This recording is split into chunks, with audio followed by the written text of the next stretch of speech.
Our first guest is an accomplished businessman and philanthropist and co-founder of UWC Diljan College. It is a world-class institution in Diljan, Armenia. He is the descendant of a genocide survivor and the visionary co-founder of the initiative which brings us here tonight, 100 Lives.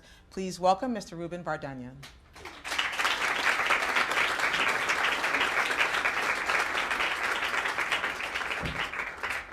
And our next guest may best be known for his leading roles in a number of award-winning films, but equally as important are his contributions to humanitarian efforts and African aid and development work.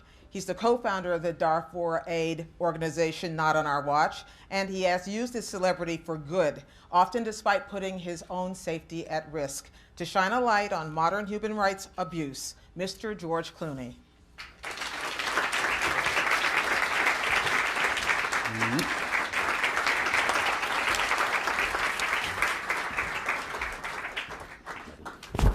Hi, you guys. Howdy. Howdy. Y'all wish you were up here, don't you? I'm a little confused. I realized that you've stolen something from, I'm from Kentucky. We were always, be Kentucky, be alive. And I think that you guys have stolen that. Now you realize all Kentuckians and Armenians also. Oh, exactly, that's true. It's all about Kentucky. It is always. Yeah.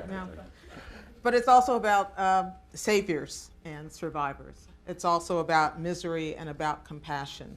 And it's about a new way of speaking to all of those issues. I want to start with you, Ruben. I want to ask you where you got this idea from. Why are you doing this? We have heard a lot about it tonight, but personally. Like I said, personally for me, it's my own family story, but also I believe for our nation it's very important after 100 years to come out from this victimization process, which is trap. You cannot think always about the past. You need to look in the future. Looking in the future, you need to remember what happened with you 100 years ago, but you say it's over from point of we are a nation who survived. And I want my son and my grandson to be proud to be Armenian. I remember when my grandfather told me a story about the genocide, how he was survived, what happened with him. He didn't like to talk too much about this, but for me it was very emotional. For me, telling the same story for my grandson will be more difficult. And I want to give him a message. It's happened, and it's a very big tragedy for us, but we're over, and we're a strong nation with big successful stories. Saying again, I want to change this attitude saying we are successful, we are alive, and we are staying. Despite 75% of Armenians being killed or died, can you imagine a nation who come back after 100 years saying we are alive and we are doing something good? I think it's very positive. It's inspiring me emotionally saying to the world and other nations, guys, look at us and learn from us. And we're happy to share our experience with all of you because it's happening again and again, and we need to learn from lessons from other nations. We cannot repeat the same mistake. I think it's inspired me from point doing this. I said it's a life choice for yourself, feeling you're doing something important for not only by yourself, but also for other nations, for other people. Can I follow up on that? Because I know often for communities who have gone through trauma, it's hard to talk about. You'd rather forget about it. You want to assimilate. What is it about this, about the Armenian genocide, 100 years later, that has Armenians not wanting to just leave it behind? It's a very good question. By the way, if you look at the history, the first 30, 40 years, Armenians didn't want to talk about the genocide. After maybe 1965, when it was 50-year anniversary, we started to speak about genocide very loudly. It was really very difficult to talk about when your women been raped, you've been killed, you lost your land, you lost your historical places, you lose everything, and talk about how you've been losing is not easy. At the same time, I think Armenians decided, well, we need to save ourselves. And I think a lot of Armenians put a lot of money, effort, and time in trying to preserve Armenian culture, Armenian history. It was amazing looking at how many Armenians, individuals, doing something which in different part of the world, we would build the schools, we build the churches, we build the institutions like AGBU and others who've been years and years spending money and efforts trying to keep Armenian identity despite all this happened with us. And I think it's the best example, like Nubar said, is super survival, because we've been not first time. And I think for Armenians to keep who we are by our language, our church, our values, our culture, it was very important. So I think it's one of the great example about what is very critical for the nations. We are under big pressure to keep yourself despite all what's happening with you. George, as you've gotten involved in humanitarian work, I'm sure that there are people around the block and down the line trying to get you involved in their causes as well. Sure. You've picked carefully, you've chosen carefully, but why this? What does this have to do with your work in Darfur or Myanmar? Well, you know, the questions, I mean, it's a tricky thing. We're, early on when I decided that you had to focus on very specific things, you know, and Darfur was something that we thought, you know, when you're famous, the trick is you want to bring attention to things. You can't change policy, you can't do anything. So you can bring attention to it, and it wasn't getting enough attention. We thought, well, we could sort of help that. I wasn't familiar with the, all the issues of the terminology, like words like genocide bring. It was very hard. I had spoke to, you know, the Security Council and tried to, you know, get them to even use the word genocide, which of course they wouldn't and couldn't. And I got to learn about Armenia through a friend of mine named Bob Manoukian, who, in probably picking on my innocence at the time, said, you know some senators, maybe you could talk to them and see if they could talk about the Armenian Genocide on the floor of the Senate. So I tried, and how did that go? That didn't play so well. Yeah. As you can imagine, it didn't. We have some military bases apparently in Turkey I didn't know about. Incirlik, who knew? Yeah, yeah. I was shocked. And so, you know, you become sort of informed about Armenia through that and through friendships. And I started, because I was slow to the game on this one. And Armenia, you know, the idea of genocide, just because the word wasn't invented for 30 more years doesn't mean that it didn't happen. That's not what it was. And John Prendergast introduced us.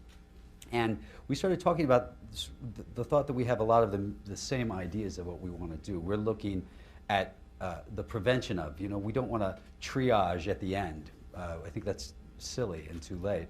And our thought was, let's explore any way we can to expose these things and make them more difficult to happen in the broad daylight, because we know what happens in the darkness. And Ruben has been so instrumental in his ideas of how we can make these things louder.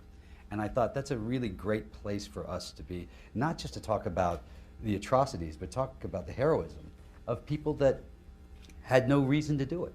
And I find that that's a, you know, we get so mired down in these horrible stories that sometimes we forget that there were these great heroic moments and these unbelievably brave people. And I think I just thought it was a brilliant idea to not just focus on that 100 years ago, but also to focus on the people doing it now. And so there's overlap, you think, in your work. There's common there are common goals in your work. Absolutely. No, this is something is very important. We found this is a common goal about current what's going today. Because like using the past, means to look what's going today in the world, and it's unfortunately a lot of replications coming the same stories. And without doing this together, without talking about this, without recognizing and supporting the people, because one of the idea about this prize, the money will go to continue support this activity. Yeah, which I think it was very important to say the message. We want to help other people to go in this process much. Yeah, I also want to say that, you know, independent of doing this with Ruben, and John and I were working on this, I had, you know, my wife had no idea that I had been meeting with Ruben, and she was in the middle of going to Strasbourg to the international, you know, to the Court of Appeals to fight a really interesting Armenian battle. And, you know, I came back, I went to park my car in LA, and the valet guys are all Armenian, and they came over and they go, I want to kiss your wife, and you can't pay for the car. And you said, like, doesn't everybody? I was like, everyone has to kiss my wife. But it was very funny. We joke about this, now George become Clooney, not anymore Clooney, it's Clooney. Yeah, we looked at the guest list. There's a lot of IANs at the end. The Irish thing with IAN doesn't work so well, but whatever. That's for tonight.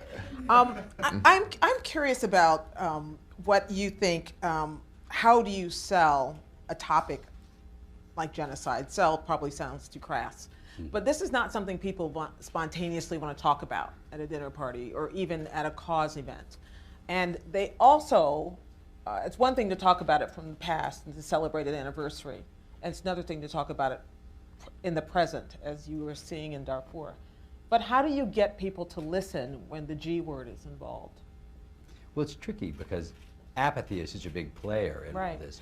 You know, we had, you know, John and I have a satellite sentinel project, and we have satellite imagery. We've been on the cover of the New York Times. They've used it as evidence, in the International Criminal Court. And over a period of time, we knew it was effective because the attacks were happening now under cloud cover or at night rather than during broad daylight.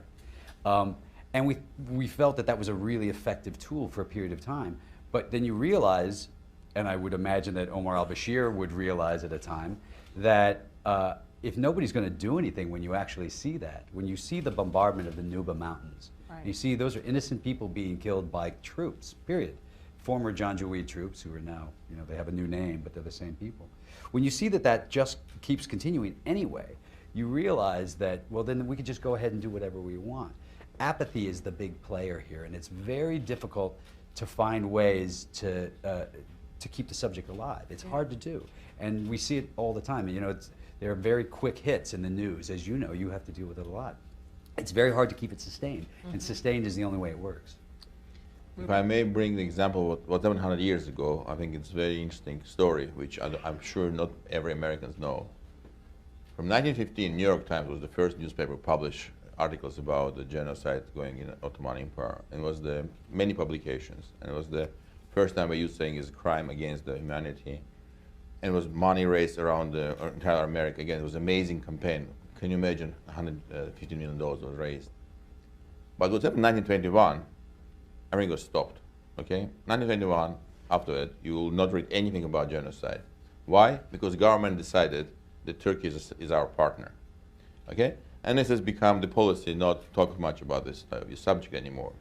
What I'm saying is very important for us, people who really believe it's a key issue, to talk, to discuss, to bring this issue again and again, because sometimes government has different interests, political or military or whatever, economical, and this is very dangerous because it's very dominating from point of the human values. And I think it's very important for us, being people who achieve something in their lives, in business or in culture, to try to keep a subject in life, because people don't want to talk about it, you're right, but people need to hear what they don't like sometimes hear. And part of what you're trying to do here is kind of undertake an education project. So how do you begin to do that? Is that what the prizes are for? Is that what the award is for? No, we're doing 3 elements. Like I said, it's a past, is trying to tell the stories of the savage art. The current, the present, it's an award to people who are doing today, and we're doing also grant projects. For example, we'll do 100 scholarship for kids from Syria, Lebanon, Iraq, and Egypt. We'll study free of charge in our school in Dilijan. It's a scholarship, because the same way Arabs helped us 100 years ago, and help our kids to be alive, saying we need to help people who are under pressure now, or they have serious problems, to get educated kids. And this is why one of the reasons our school in Dilijan from the beginning we said it needs to be international. It's a 48 nationalities study together. And kids from Turkey studying now in Armenia, kids from Syria, Israel, Palestine studying together in Dilijan. And I think it's a very important element, bringing kids together, helping them get a good education. And it's about the project about the future, building the future with a new type of the relationship, with new type of attitude, because it's the only way how you can change. You change the mentality. You cannot change anything else. You cannot achieve anything without changing mentality. Yeah. George, is there a trick besides the judicious use of celebrity to get people to pay attention to issues which seem very far away? Sudan is very far away. Well, I mean, I grew up in the news business. My father was an anchorman for 50 years, and one of the things that you sort of learn, unfortunately, is when it bleeds, it leads, right? When it's the horrors will come out. But the truth of the matter is, we keep going through this. We do it time and time again. After the Holocaust, which was the one that everyone talks about, we said never again. And then we had Cambodia, and then we had Rwanda, and then we had Bosnia. You just keep going back and forth. Darfur, which no one really wants to acknowledge necessarily. So the hard part is, to sustain it. So you have to find, I think the education part is a brilliant part of it. It has to become part of our education. For instance, the idea of remembering Armenia, even though it was 100 years ago, the reason you have to do it is because it is part of our history, and it is part of the world's history. And if we don't do it, then when do we start? From 1940, and that's when we're going to start talking about. But I call it willful forgetting. It's not that we forget simply innocently. We want to forget. We want to move forward. Sure. Americans especially aren't particularly interested in reliving bad things. So But they do, it's a funny thing, they will for bits of time. I mean, we did the Darfur rally, the Save Darfur rally, in Washington, and there was, I don't know, 100,000 people. Yeah. And it was an unbelievable turnout, and everybody, Senator Obama and Senator Clinton and everybody in the world showed up and spoke. And it was that moment where you go, this is it. This is that moment where everything sort of crystallizes, so you got them. And everybody felt it. That's the problem. Because then everybody's like, good, done. Darfur, done. Okay, now what? On to the next thing. And the truth is, it's getting in and doing the nitty-gritty work that it takes for us, for the things that all of us can do. It's also lobbying people in places who can make policy. It's keeping the attention on, Darfur, the interesting thing was it was a culmination of young people and church groups, which are really not necessarily groups that gel. Overlap. Yeah. And they were unbelievable in keeping it alive for quite some time.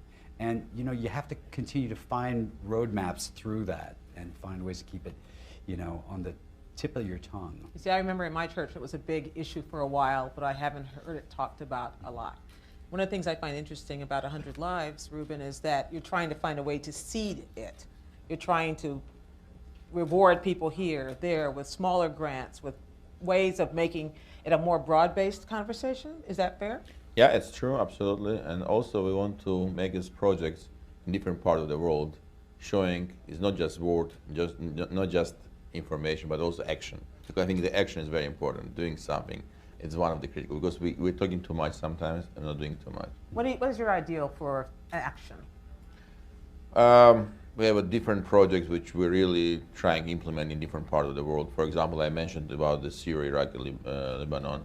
Like in Germany, what Nubar mentioned about his story, we found a hospice which was the same town where the grandson of this officer living, and we want to rebuild it, saying, okay, we want to say thank you under the name of the grandson. It's the type of story what you try to show every German who don't want to hear about Armenia or about Darfur, saying something happened, by the way. One of your neighbors, grandfather, did something, but now somebody coming saying thank you. That's why we need to prevent the genocide, we need to act when the genocide is happening, but also we need to help after the genocide is over to help people to come out of this victimization feeling, and also saying this thank you. It's creating awareness about something going on. I want to learn more about this. I think, again, one of the points, people, too much information going in their head. They cannot have enough time to read about all these stories about Cambodia or Darfur or any other place too far from them. But getting stories which link to them is making it easier to bring their attention about what's going in some part of the world. That's why I say our idea, doing this project, also some connections between the different part of the world with what's happening in Armenia or what's happening in other part of the world where there's something going wrong. George, do you worry that all these different causes are sucking each other dry, that there's a risk that you're in competition for the same compassion, the same pool of money, the same pool of attention?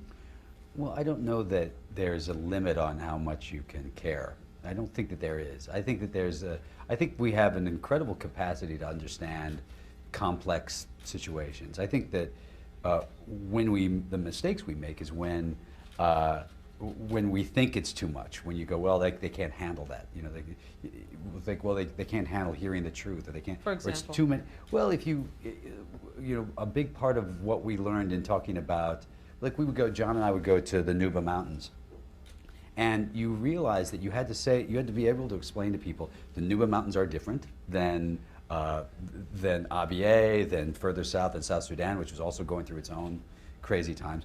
And people, all you have to do is put a face to those people, and you realize that there's a humanity to it. Because what happens is we generalize constantly. We'll go, like, particularly in the United States, you'll just go, well, that's just Africa. I mean, there's a lot of people that call Africa a country. Yeah. The country of Africa. Yeah. I mean, that's actually true. That's not just kind of true. And so the idea is you have to say, well, no, this is a people. These are some of the first people of mankind that are being systematically mowed down. And let's show them, and John and I were there the day, a few hours after a really serious bombing, and you show them these kids and you go, now wait a minute, now you're telling me that this is a military base, this had anything to do with it, and I think you're able to build, we showed it in front of the Senate, and I think you have the ability. People have the capacity to do it. You have the ability to. It's very hard to. Again, what we talk about, and I think that why I'm so happy to be here with Ruben, and why what he's doing is so spectacular, is sustaining things is so hard. Right. You know, and watching how a news cycle works and how much faster the chain of a news cycle can work in 24-hour news, it gets, you know, it does feel like there's a million tragedies. So you got to pick one and really make it specific. Ruben, do you feel like there's competition for attention, competition for compassion? Of course, unfortunately, the world is changing. We're getting in more and more social network and show business and becoming dominating. People want to get simplified everything. They try to say it's bad, good, white, black, and they try to make it all so simple. It makes their life easier because it's too much information. If take the attention of people and really talk about something very serious, it's really not easy. That's why we need to use whatever instruments, new instrument is coming, we need to use it. We need to be the same professional technology operating, using the old satellites, everything. We need to be prepared in the sense that we cannot use the old instrument, taking people's attention today because the world has changed. But at the same time, we need to talk about the key values. We need to talk about something which is much more serious. It's not about just reality show or something which people easy watching just because it makes difficult for them to understand what's going on. We need to try it. Otherwise, we will know nothing will happen. Without trying, without doing ourselves, nothing will change. Nothing will happen. You also have to hit people sometimes where it hurts. You know, there's a group of people that won't care, but there's a group of people that do care if they're associated with bad things going on in the earth. You know, we sort of the next step for John and I in our satellite program is following the money. You know, these guys, there's these people who are buying, you know, Antonovs and buying helicopters and buying bombs, and they can't buy them with Sudanese pound on the open market. That you can't use the Sudanese pound. So somehow they're getting that money into a bank, into a third bank and a fourth bank and a fifth bank, and somehow that money is now buying, you know, Chinese bombs and Russian planes, and somehow it's buying those things. Now, those banks are banks that we all use, and we know the people. And when you follow that chain, we've hired forensic accountants, good ones. And when you follow that chain around and down, you can say, well, now wait a minute, guys. These are banks we all know. These are people we know who go to dinners that we go to that don't want to be associated in any way with that. And you could choke things off in a much different way by following the money. So that's a big part of it. But you choke things off by shaming those people or by government acting? Well, I mean, first you try shaming them, and then you hope the government follows suit. Suit. I mean, honestly, how many times every time we testified in front of the Security Council, and China got up and walked out, right? Because they have oil wells, and in fairness, they need oil from the Sudan. They have more cars, you know, bursting on the scene every second. But I mean, we've traveled through Sudan, and it's all Chinese workers that they've brought in. So they have a vested interest. A government has a vested interest in remaining status quo, and so you have to try and good luck shaming China. Yeah. I want you all to know, I'm going to just pause for a moment to let you know that we're going to take questions in a moment or two from the audience. We want you to participate in this conversation, but I'm going to hog it for a few more moments. But just start thinking about your questions because they have to be really smart, or I'll shame you. I'm sorry, Ruben, you were going to say. No, it's fine. Let's. No, that's okay. I'm feeling getting shamed. Right. Not you. We have time for one more question. I want to ask you to talk a little bit more about the Aurora Prize and what your goal, your dream is for it, because it's $1 million is a lot of money, and a lot of competition probably for it. But you must have in your mind an idea about what you want it to be. Yeah, I think it's one of the key points that we try to bring during today's presentation. It's a second chance issue, which we believe is a very important element because it's not so obvious when you get some victimization process coming back to normal life. And this is, again, helping people. It really requires a lot of efforts, not only by financial, but also psychology, people, humanity needs to be actively involved. That's why our Aurora Prize is recognition of people who are doing this, but also financial supporting them, but also trying to, in general, create a movement about this humanitarian action, saying we say we need to help other people to get back in normal life and be successful after they survive or after something happened to them. That's why our prize, we hope, will become really global prize, which will be recognized worldwide, and the people who get this prize will have power to attract more people and more resources to do what we're already doing. And it's not only financial, like I said, it's $1 million, big money, but simply it's not enough money. We all know how much money we all need to stop some of the activity or finding more information what's going on in some of the places. That's why our hope with this prize will recognize these important people and it will help them to create more opportunities for them to get more done. Most interesting thing about it to me is that you're remembering the past as a way of planting seeds for the future. Yeah. So let's talk about the future for a moment. I was telling George and Ruben backstage that I was in Selma last weekend and got to cover the commemoration of the 50th anniversary of Bloody Sunday. And one of the things that struck me the most about it were the people in the crowd. And that as you drove from Montgomery to Selma, that there were rental cars, vans full of young people who were, for whatever reason, motivated to be there. And whether it was Ferguson or whatever it was, they are the future of whatever civil rights movement still exists. So as you think about your causes and your goals, and you think about setting the stage for the people who have more energy to continue it, how much are young people central to this, and how do you get them engaged? Well, I mean, if you look back at probably almost every movement that's ever really worked, Sure. it's run by young people. It's led by young people. If you look at what happened, in the 60s, the anti-Vietnam War movement, you can go through all of the things that you look back and you think, young people took that up. The civil rights movement were young people. Martin Luther King was a young man, quite honestly. But even much younger people. John Lewis, Congressman Lewis was a very young man when he was 24, I think. 25. It's just, so I find that they're the ones who actually do understand that they're going to have to carry it. And it's nice, what I love about what Ruben's saying is that we actually have to find a way to, water that and let those people know that that's the right thing to do. That's the way to go. The sitting at home, playing video games isn't going to cut it. You got to get in. You got to get involved, and it's going to be the young people.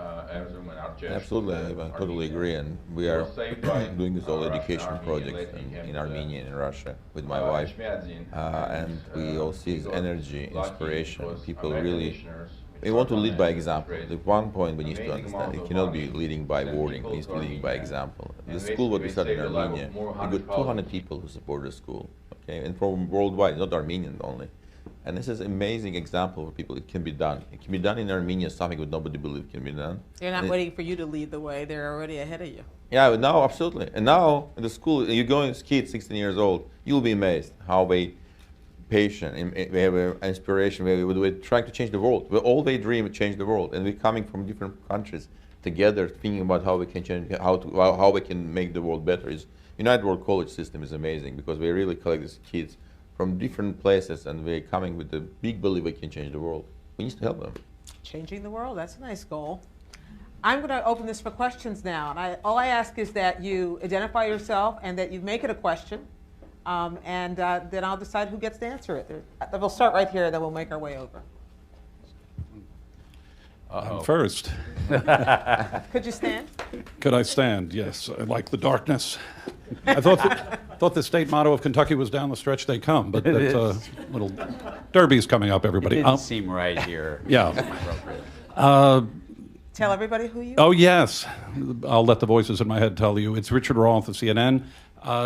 George, content, I'm told, is king, and you have influence in other places. It seems like young people and a lot of times get their messages from movies. I mean, have you talked about or met with anyone regarding a thriller regarding the history of Armenia and relate it to perhaps someone today, descendant or otherwise, in a way of getting the message out? No, I haven't. Movies take it's a tricky thing with films. It's funny, looking at what Aurora did with that film. When you think about that kind of money, was it $20 million? Yeah. That's $1 billion or something now. It's insane what they were able to accomplish. Good or bad, Birth of a Nation certainly wasn't particularly good for mankind. So you can. I'm glad you said that. Yeah, you can work it either way.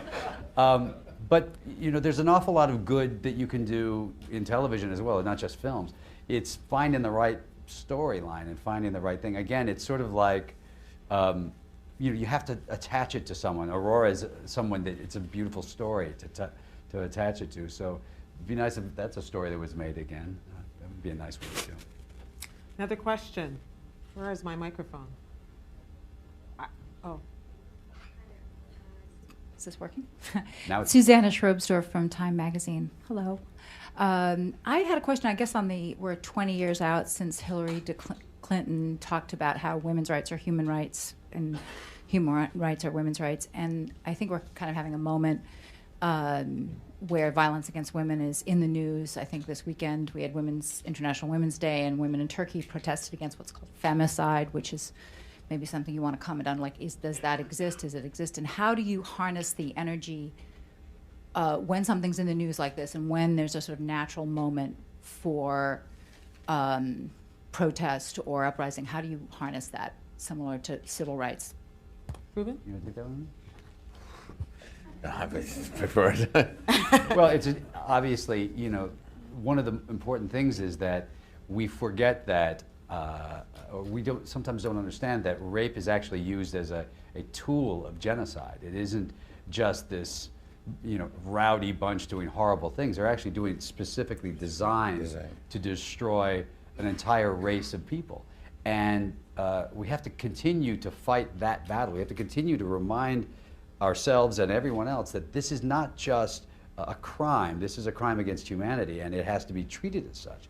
And we go through this a lot. If you look at,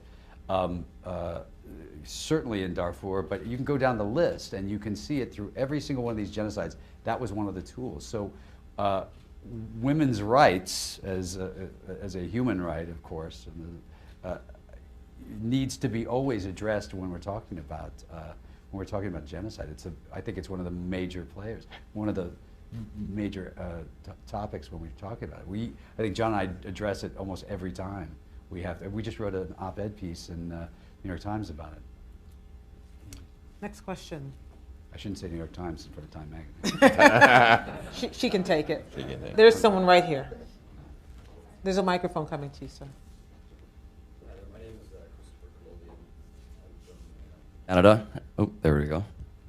I went to Armenian school in Canada, and growing up, ancient history class was all about how wonderful the ancient story of Armenia was.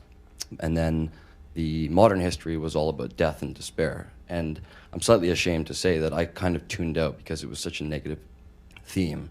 And what I love about this project is it's about the heroes and about the hope.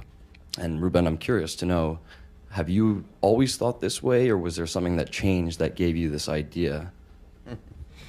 But the think positively is not easy. You know, usually to make the film about negative is much easier. To talk negative stories, it's obvious. To writing negatives is much compelling, much more richer by stories you can make. And Armenians' history is amazing. If you look what we've been happening with us, all history of 5,000 years. We've been between the Roman Empire and Parthians, between the Persians and Byzantium with the Ottoman Empire, Byzantium. We've been in a crossroad between the different culture, different civilization, and we've been always good from point not being only surviving but being successful.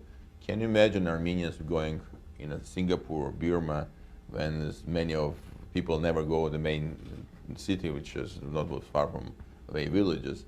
That's why Armenians being positive despite all this tragedy. So I believe we need to bring back this type of attitude, what we can do succeed. We become first Christian country. We made our own alphabet. We made the publication of the first book in 1612 after the 20 years of the Gutenberg Prize. And this was a small nation living in the Middle East, went to Poland and published the book because we believe it was very important. So in Armenians, we keep us pioneering, thinking out of the box, being really out of the comfort zone. The question is attitude, because of what happened in the 20th century, bring us a little bit back, say, oh yeah, it's too bad, we're suffering, we're surviving, and coming back saying, you know, we are alive. I think it was very important for me, and I said, like I said in my speech, personally and for the nation, just getting out from this trap, being always victimization and trying to think we're a loser. No, we're a winner. This is my main message, which I want to get. we are the winner, despite what happened with us. I suspect a lot of people tuned out of the bad news for a while, and they're ashamed to admit it, and only now are coming back. This gentleman here has been very patient, and if you would be patient enough for the microphone to get to you.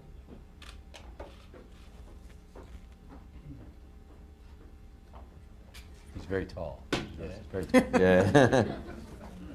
Also very, very loud, but for interpreters.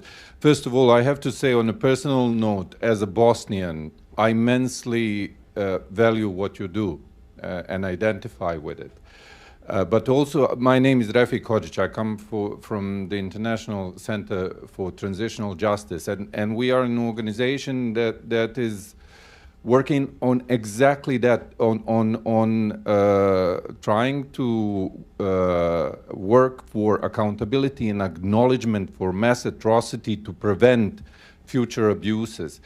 And we find that at the root of recurring conflict is denial of mass atrocity. And I think that there is no example of sustained denial of genocide as Armenian genocide is. So my question is to Mr. Vardanyan, what strategies do we use? How do we strategize to fight the ongoing denial as something that fuels instability and fuels conflict? Like in our project, we're recognizing, we're recognizing what was done good in a very horrible time. And this is why I think one of the vehicles which we're trying to influence this whole situation, saying this is important element of telling the full story what's happened. And I believe it's a very important element for Turkey and by the way, for Russia, the same problem I always mention is two countries which facing big challenge. Recognition is very important, not from the outside nations, from themselves, because it's helping them to become out of this trap to denial, because it's what is good, what is bad. Like in Russia, Stalin is a continued #1 hero in a Soviet system in Russia, because people believe he was a very good manager, and they don't care how many people died during this time. And this is, if nobody will say it's bad, and it was bad for us, not for others, it was bad for Russians who lost 50 million people between the two world wars, I think it's very difficult to go forward. So I say, I hope this open discussion, telling the good story. By the way, we have here Gurgen Sarkisyan from Canada. His family was saved by Turkish family, and this is an amazing story which showing it's not a question about nationality or religion, it's a question of the human behavior. By our angle, we're trying to bring to the discussion about denial and recognition, saying we're recognizing the good part, and we hope the other people will be brave and smart and strong to, in the end, come up saying it's important for us to go over this and go for the future with a new understanding of the past. I'm being told no more questions, sadly, but I'm going to give George a chance to answer one final one from me, which is this idea of a call. Yeah, you thought you were off the hook. I was this close. So about them all. Yeah, I get that one a lot. Tell me about the call to action, what the call to action should be after you launch a project like this to get attention, to make sure that there's impact, to make sure that that goals are achieved. Well, it's a good question because it changes. It's such a fluid thing, a call to action. You'll see news stories flare up, and the call to action is incredibly intense. And we've seen it you've seen it, over your years many, many, many times. It's much harder to do when there isn't. It's much better to do it. It would last longer. So we're not sure. It's one of those things. It's a fluid thing. John and I we'll plan trips trying to weave a time to talk about whether we're going to the Nuba Mountains or we're going to Abyei or one of the places we've gone to. We'll go at a time where we're trying to weave between, the Arab Spring story being the biggest story out there, where you can find ways, to last longer than a single news cycle. And it's a very tricky thing to do. The call to action, though, what I love about this idea is you're saying to people, okay, the prize is fantastic because it'll inspire people and people will come forward that might not necessarily. But the one that's really inspiring is this school and taking these young people, You know, young people have to be taught to hate. You know, that's a learned skill, a terrible skill, but it's a learned skill. So you need to, you know, finding the young people and putting them all in a room together and saying, you guys all get along. This is all going to work out. Those are the closest things you can do to stopping the kinds of atrocities we've seen. It's the best thing you can do. We've seen it all over South Sudan at the times when it works best. We saw it for a period of time in Rwanda when it works, when you put people in the rooms together. You know, it's an ongoing process, and we will fail more often than we succeed, but that doesn't mean that we won't eventually succeed, and it doesn't mean you don't keep trying. Perfect note on which to end this conversation. George Clooney, Ruben Vardanyan, thank you both Thank you so much. Thank you.